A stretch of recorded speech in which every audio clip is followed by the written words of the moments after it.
Subscribe to our YouTube channel and press the bell icon to get the latest updates. I'm with Manisha Priyam, very well-known political scientist, and Dr. Sanjay Kumar, director of the Center for Study of Developing Societies. Both of you in Delhi, both of you welcome to the print debates. We are discussing the political situation in Bihar. The state is going to the polls in the first phase a week from now on the 27th of October. Welcome to the print. My first question to you, Dr. Priyam, if you could, your first comments on what's happening in Bihar. Over the last 24 hours, we've seen two big things happening. The first is that the BJP has declared its manifesto, and they've talked about giving a COVID vaccine first to the people of Bihar. And the second thing, quite interesting, was that in Chhapra, on Wednesday evening, there was a big rally of Nitish Kumar, but people were shouting slogans in favor of Lalu Yadav. What do you make of it? Jyoti, you've come to me with the right question. I'm a Chhapra girl, having spent a large part of my early life in that city, the city that I love so much, a very important political city of North India. It's been literally the place where Rajendra Babu went to school and college.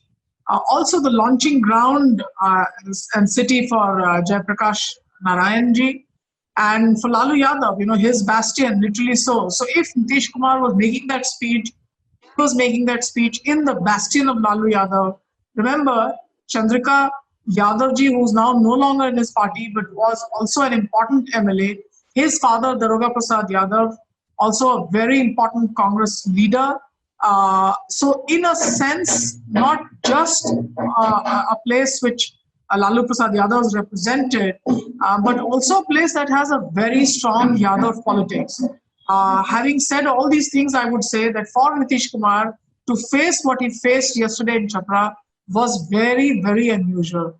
And I've spent a large part of my time speaking to people, in fact, to workers, both of the RJD and the BJP. The answers I get are that yes, there is a lot of narazgi with Nitish, and that's coming out, number one. Some also say that it's a very local issue because the MLAs there, both of them, Chandrika Yadav, Chandrika Rai, he was earlier with the RJD, he's crossed over to the JDU now, and the reverse has happened. The JDU credit has gone to the RJD. The summary of these conversations is as follows. The summary is that in Bihar, therefore, we are looking at a highly local election. If Chhapra is making it once again to the national headlines, and I'm being asked as to what happened in Chhapra, my good day that my hometown makes it to news, but I think the big news about Bihar elections is that there is something highly local that's going on. The second big point that I would like to point out is that there has been a big survey that Shri Sanjay Kumarji's organization, he personally has led it under very difficult circumstances. The CSDS Lokniti survey has taken place. And that's telling you that a lot of voters are undecided. Yeah. I think what the news from Chhapra is telling us, that some voters have decided, and these voters are saying that they don't want to vote for Nitish Kumar. But whether it's a pan-Bihar picture or not, that we'll have to wait and see. Right. So, Manisha, you're a Chhapra girl. Sanjay ji, you've just told me that you're from Nalanda district. So what better than to have two very eminent political scientists from Bihar. So Sanjay ji, Dr. Kumar, tell me, you have the CSDS and Lokniti has just come out with a survey. Of course, the data is on your fingertips. But before you explain the data, tell me about the promise by the BJP in its manifesto that they will bring the first COVID vaccine to the people of Bihar. Do you think this sounded a bit desperate on the part of the BJP? You could interpret any way you want, but I think this is this could be seen as a plain lie, because first, Bihar is not out of this country. Bihar is a state within India. How do you expect a vaccine to be prepared in a state first before it comes to other parts of the country? And second, even if it is prepared, because wherever it's prepared, but they will bring the vaccine to Bihar. So I think this is a promise on which people are not going to believe at all, because it has been said time and again, not only in India, but in other countries as well. As soon as the vaccine is ready, it will be administered to those who need that urgently compared to others, people who are in the medical health sector, people who are treating these patients. So saying that it will be distributed to the people, like free people of Bihar, I think there can't be a bigger lie than this. It's a promise which a political party won't be able to fulfill. But why do you think, in that case, if it sounds so outlandish, then why is the BJP making such a promise like this? Political parties do make promises which they are unable to fulfill, for which there is no roadmap. I would even say, when Tejasvi Yadav is making a promise that he is going to give 10 lakh jobs to the people as soon as he becomes the chief minister, within a fortnight or within a very short span of time, where is the roadmap? So it's not particular about one political party making such kind of a promise. We can keep looking at elections, the back elections in Bihar or in some other state, even the national elections. The promises which political parties make, and especially those which they make in the manifestos, nobody takes manifesto seriously, not even political parties. I can bet if you go to the party offices and ask for manifestos of the elections which were held 10 years ago, they won't be able to give you a copy of the manifesto. This is an indication how seriously they take their own manifesto. So putting it in manifesto doesn't make any sense. They don't take it seriously. And yet, Manisha ji, when we have seen the rallies of Tejasvi Yadav over the last couple of days, it's quite startling, because when he said 2 days ago that मैं 10 lakh नौकरियां आप लोगों को, and he is addressing the youth, and it was very young people that you saw in that rally, crowds. It was such a very enthusiastic crowd, and everybody roared their approval. So what is going on? Are people so poor that they're all looking for jobs? Is caste still a factor? Because we all hear that Bihar stratifies along caste lines. So let me tell you, Jyoti, that Bihar is that one state where everybody is looking for a job. It's called Naukri, whatever you want to call it. There are various meanings according to the layering of the work that you get. And any one of us who's a Bihari knows how important it is for us to get this Naukri or Kaam or Rojgar or Pakki Naukri. It's a casteless factor. And I'm forced back to go to history and see that moment when both Nitish Kumar and Lalu Prasad Yadav joined their politics. That was a moment when JP himself or Karpuri Thakur were giving the rallying cry, not just against corruption, but also for jobs. And Nitish Kumar was one of those beneficiaries of the educated, unemployed youth movement. So I still feel that much has changed, but just nothing has changed for Bihar, where you're perpetually in need of work. And I see the signs of this at the Patna railway station, where I see trains chugging out now, not just to Delhi or to Mumbai, but even to places as far as Kerala, which is the last point here. When I go down to Kerala, I find my friends, their houses are being constructed now, and they tell me, oh, we found the labor for our house is from Chhapra. And this time around, at the height of the pandemic, when I was interviewing laborers in quarantine centers, I found labor that had worked in Alappuzha district in Kerala and belonged to Chhapra.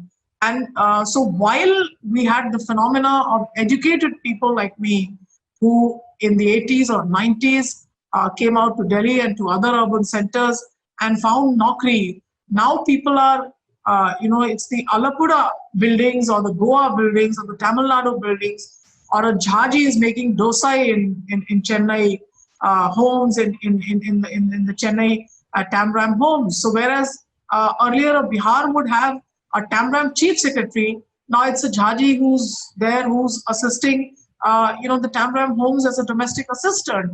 So I feel that Bihar is the labor reserve of this country. The call for jobs, I don't know what Tejasvi ji means by this, but the fact is that the Bihari is in employment, in informal, insecure employment all over the country. How does a new government in the era of new liberal economics now say that we are going to guarantee jobs through the government's portal? That I don't understand, but that promise is going to be very interesting to watch out for. Sanjay ji, the light seems to be going off in your home in Ghaziabad. You're not in Bihar yet. You're still in UP.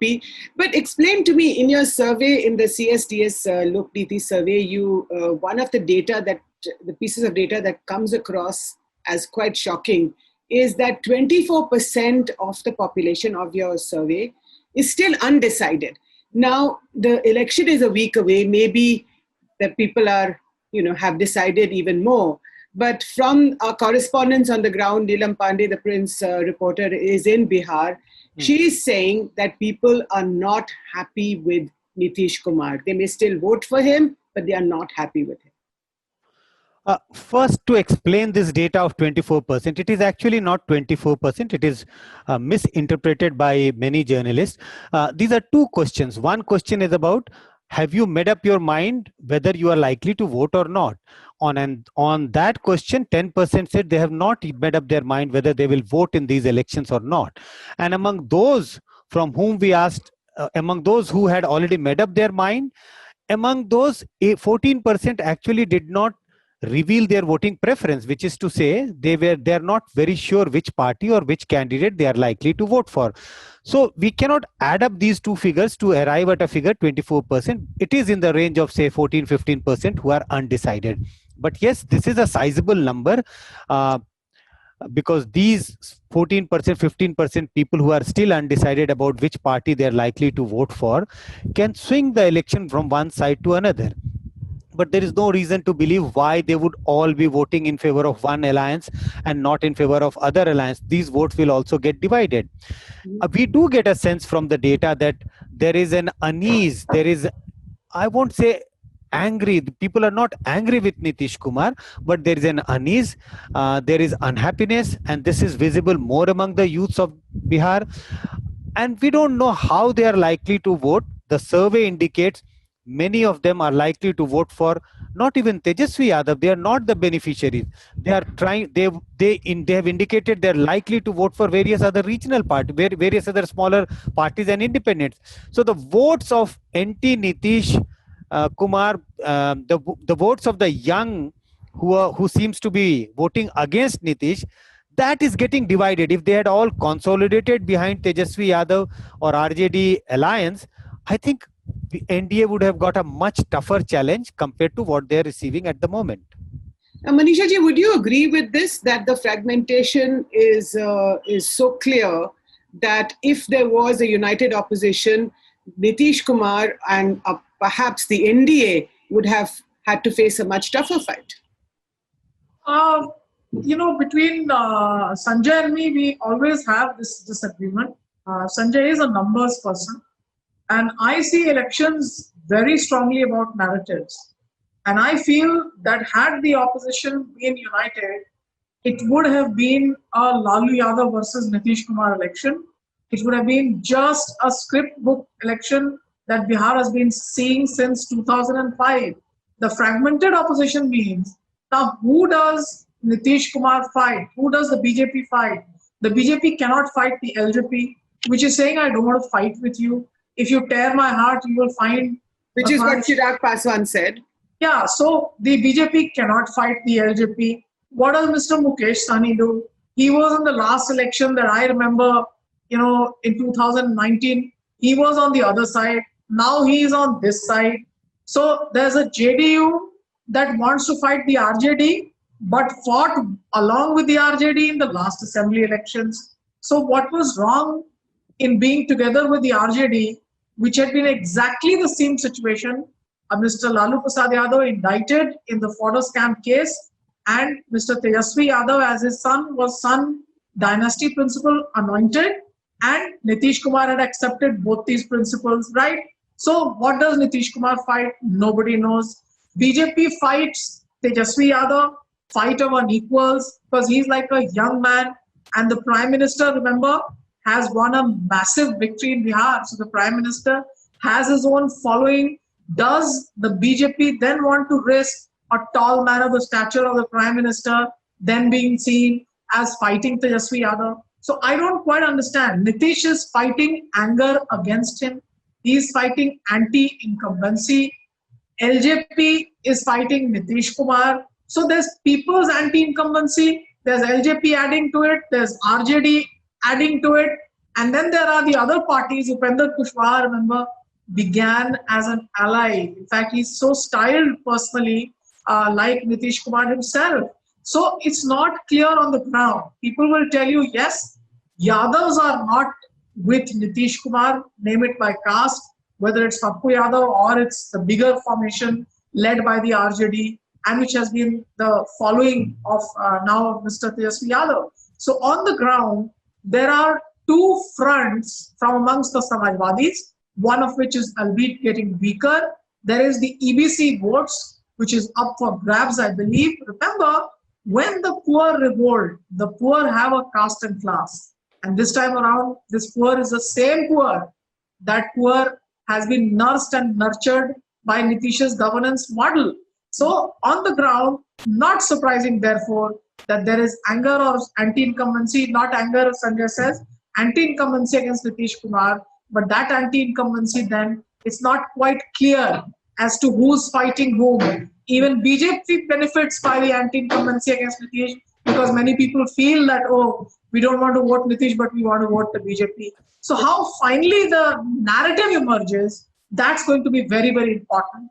Today, more than anybody else, the BJP is waiting for the Prime Minister and his rallies in Gaya, Sasaram and Bhagalpur to change precisely the narrative.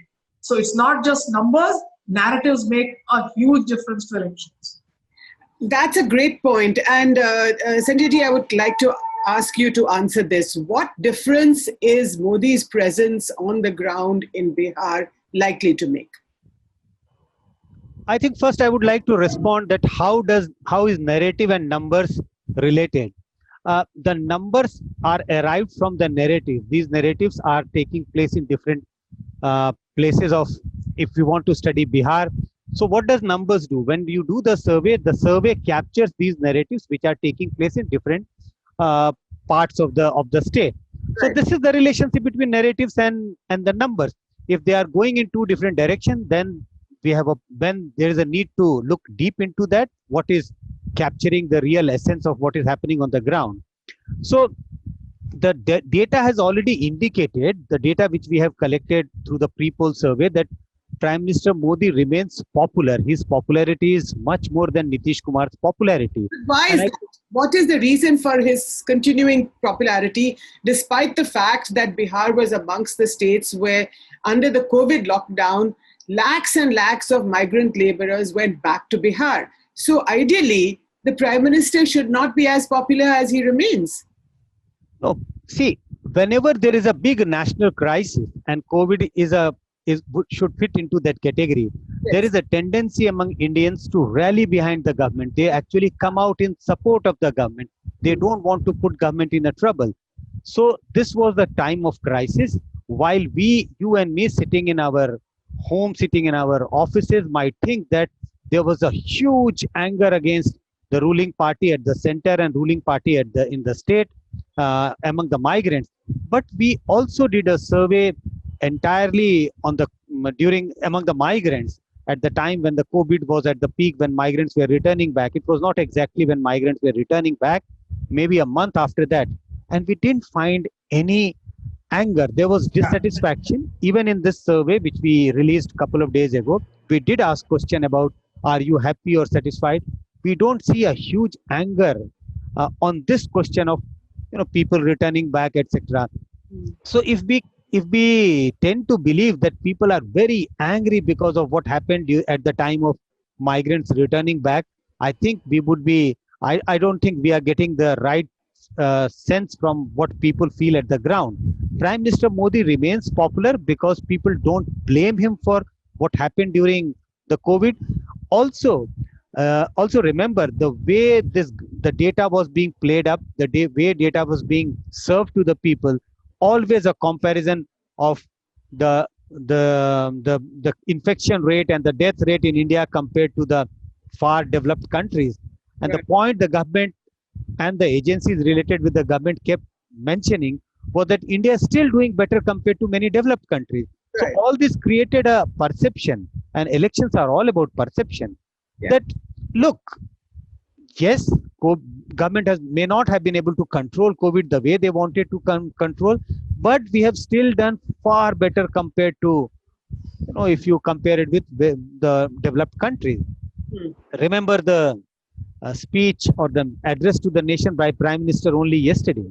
Yes. In that also he made a point that we may not have done the best, but if you compare it with various developed countries, India has done far better compared to other countries. There are various other indicators which make Prime Minister Modi still remains popular. Right. So that message has really gone home very well.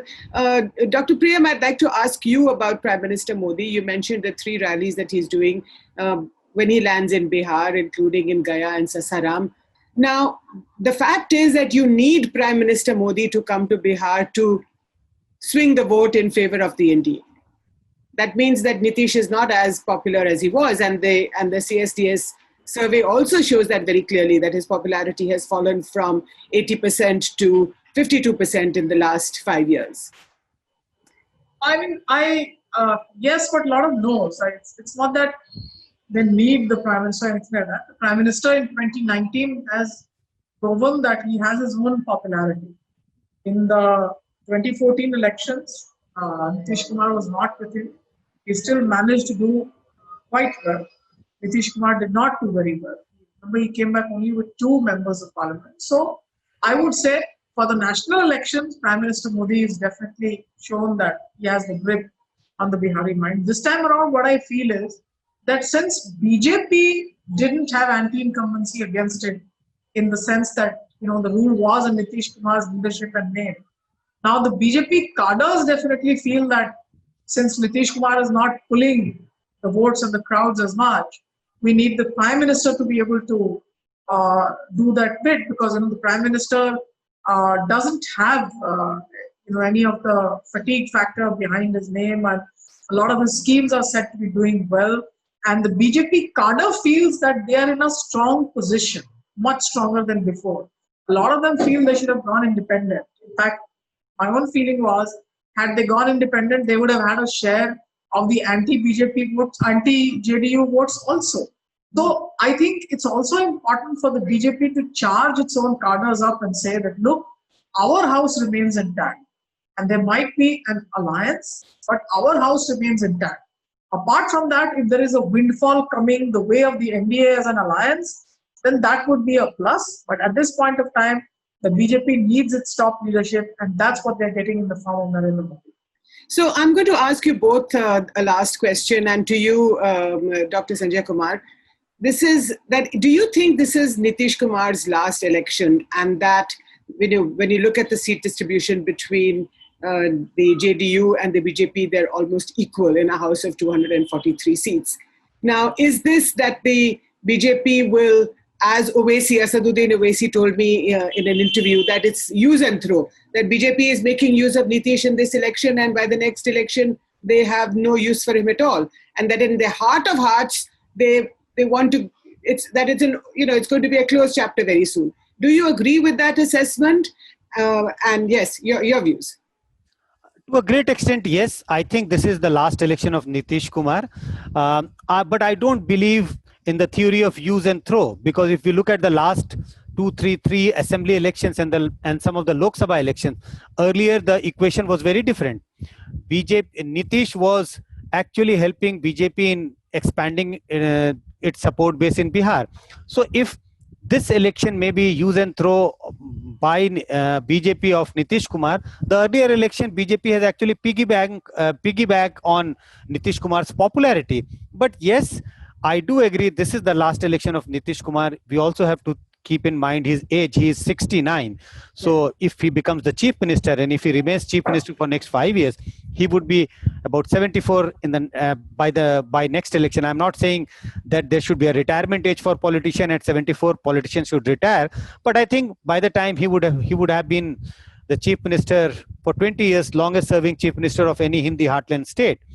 And I think things would change. BJP would expand much deeper in the rural India of Bihar, rural Bihar. And I think my own opinion, yes, this is the last election of Nitish Kumar.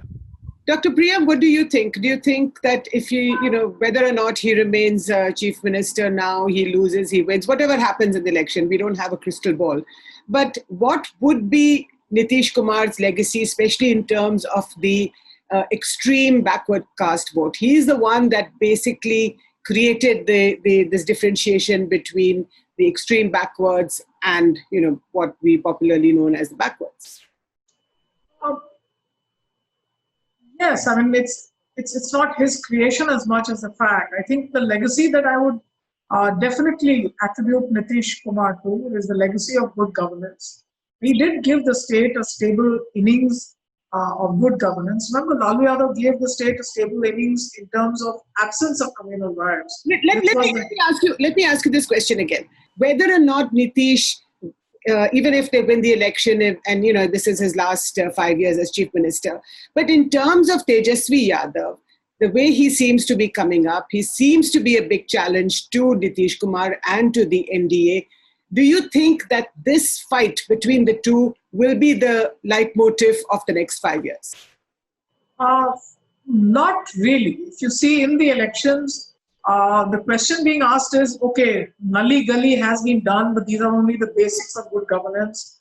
And nobody disputes the fact that roads have been built. Nobody disputes the fact that a lot of work was done for schools by Nitish Kumar, that electrification has been done. So it's a post-basics development that Bihar is probably looking for. So Nitish Kumar is going to be credited for an innings of good governance, whether you want to call him Sushashan Babu or not. Nobody disputes the fact that it's been an innings which has not been violence-ridden. As of now, therefore, I would say that from 90s, it's the two Thadas of Mandal that have ruled Bihar. I think the bigger question will be whether that ideology of the Mandal is being set aside or whether that persists for Bihar, whether the BJP can come as a dominant party, whether the UP model can dominate Bihar or not. I think those are the bigger questions. Now, as far as the politics of the You think the UP model can dominate Bihar, or is it the caste model that will remain? At this point, it's a very strong localized election. There is a caste element to it. The BJP is not a dominant party as it has been in Uttar Pradesh. Remember, in BJP, they had prior innings of rule. That's something that's not happened in Bihar. So therefore, Bihar remains somewhere, a quagmire of the politics of the extremely poor. They also happen to be the Ati Pichras. And to that extent, I would say, whether the politics of poverty, whether the politics of the Ati Pichras, that model, that Mandal aligned with in one way or the other, whether with a tinge of red or with a tinge of saffron, whether that model can be set aside and something else can come up, I think that's the big question mark. For me, this would be a moment of a lot of emotion and sentiments, because I'm a girl born to the politics of anti-Congressism in Bihar. I've had the socialists in and out of my house, but I've also seen them one go out of the right-hand side door and one go out of the left-hand side door. This would be probably an end to that innings as far as I can see it. Lots of emotion there, lots of choked tears, but I can see which way the new sunrise, that's the new question for me. Well, thank you so much, Dr. Manisha Priyam, Dr. Sanjay Kumar. Thank you so much to both of you for your political analysis. We have 1 week to go for the first vote that falls in Bihar. I hope both of you are going back to vote. I don't know if you still have your votes in Bihar, but thank you again for your time and for watching the print debates.